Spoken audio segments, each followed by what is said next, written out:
रामचंद्र छत्रसाल महाबली करियो बड़ी बड़ी असंतोष की परिणति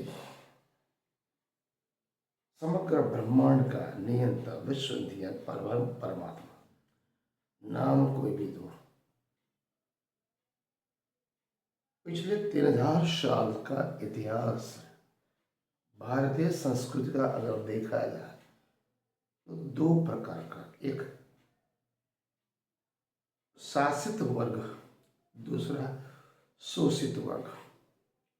परिभाषा बहुत बड़ी। शासित वर्ग मतलब संचालन करने वाला, दूसरे को गुलाम बनाने वाला, चाहे वो शारीरिक हो, मानसिक हो, आर्थिक हो, सामाजिक हो। दूसरा वर्ग है शोषित वर्ग। पिछले 3000 साल से जिसे शिक्षा और स्वास्थ्य बुनियादी सुविधा से मरहूम रखा गया, चाहे वो रावण काल हो, महाभारत काल हो, या किसी भी राजा चक्रवर्ती सम्राट का काल हो। तो दो प्रकार की संस्कृति इस भारत में चली आ रही है। एक संस्कृति का नाम है श्रमण संस्कृति, श्रम मानव, और दूसरी संस्कृति है ब्राह्मण संस्कृति। श्रमण संस्कृति एक और नाग संस्कृति है, और दूसरी ओर ब्राह्मण मतलब आर्य संस्कृति। श्रमण संस्कृति यहाँ पर हम उसे नाग संस्कृति कह सकते हैं, जिसमें केवल और केवल मानव मात्र एक समान, मानव कल्याण की भावना, मानव के बीच में प्रेम, स्नेह, दया, करुणा एवं एकता और एकत्व की भावना उसकी संस्कृति है,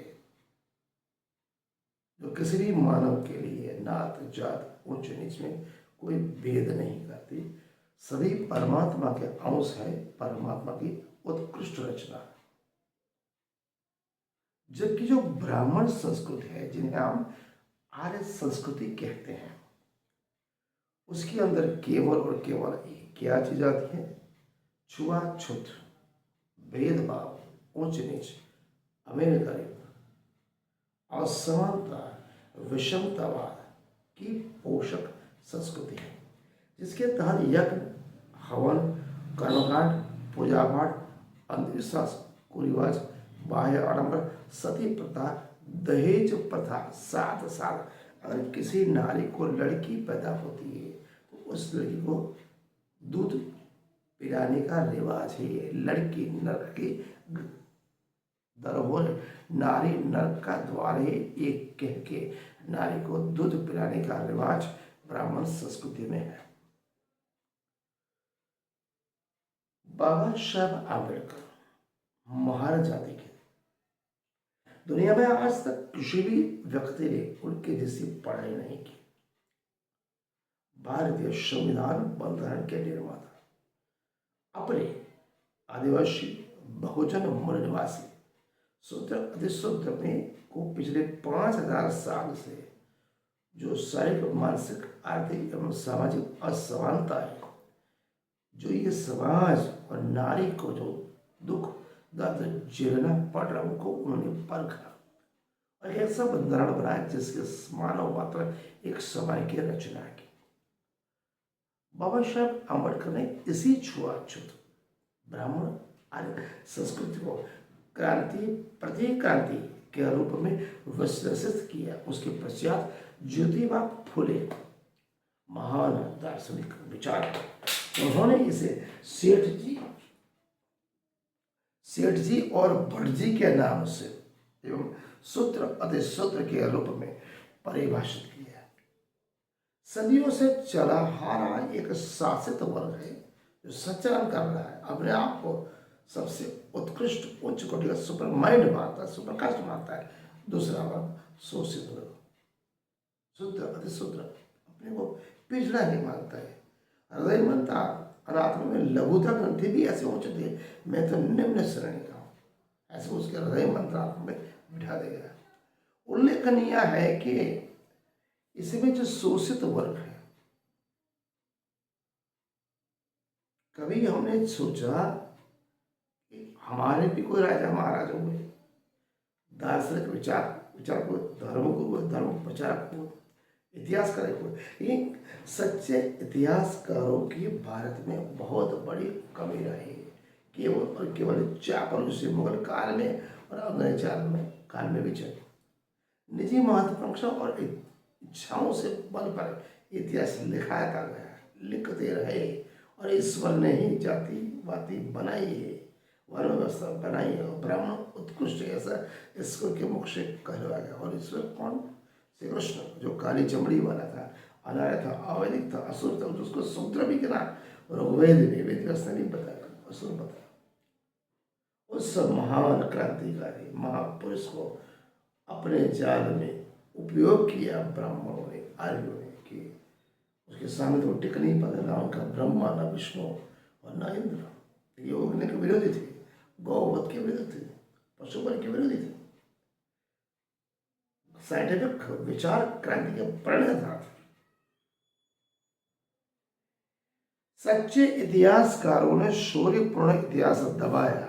विश्व की किसी भी जाति का हो या विश्व के किसी भी देश का हो, सच्चा इतिहास हमें बताना पड़ेगा। एक पल के लिए माना जाए कि पहले अछूतों के पास पढ़ने लिखने का अधिकार नहीं था, लेकिन जब बाबा साहब अम्बेडकर ने बंधारण दिया, उनके त्याग, समर्पण और बलिदान से आज भारत के मूल निवासी बहुजन, अल्पजन के पास पढ़ने लिखने का अधिकार है, विचार करने का अधिकार है। डॉक्टर, इंजीनियर, साइंटिस्ट, आप सब कुछ बन सको, इंडस्ट्रियलिस्ट बन गए, तो आप अपने इतिहास को अनसुना क्यों करते हो?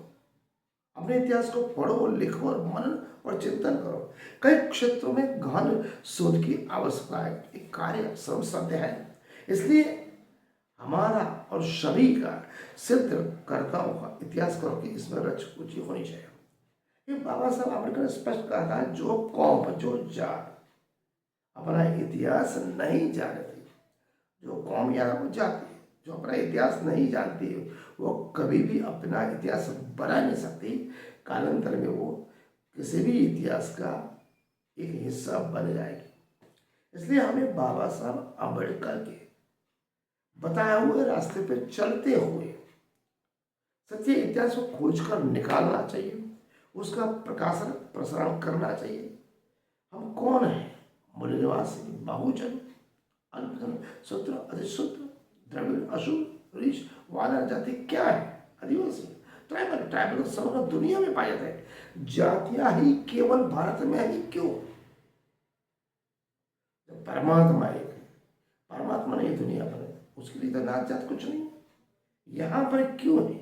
इसीलिए बाबा साहब अम्बेडकर से प्रेरणा ले सके, उनका हौसला बुलंद कर सके, और अपनी भावी पीढ़ियों को हमें ये बताना पड़ेगा कि हम कौन थे, हम उत्कृष्ट थे, महान क्रांतिकारी थे, ये भूमि हमारी है, कि हम इसे जन्मभूमि कहते हैं, मातृभूमि नहीं कहते। जहाँ हम पैदा हुए, जिस दर से हमें यहाँ जोड़ा, जो मिट्टी हमारी है, तो हमारी संस्कृति हुई है। आज का अध्याय असंतोष की परिणति मैंने आपको बताया। गहन चिंतन और मनन की करने की आवश्यकता है, उसको सुने और चुने, और अन्य निस्वार्थ भक्तों और व्यक्तित्व देखिए। राम श्री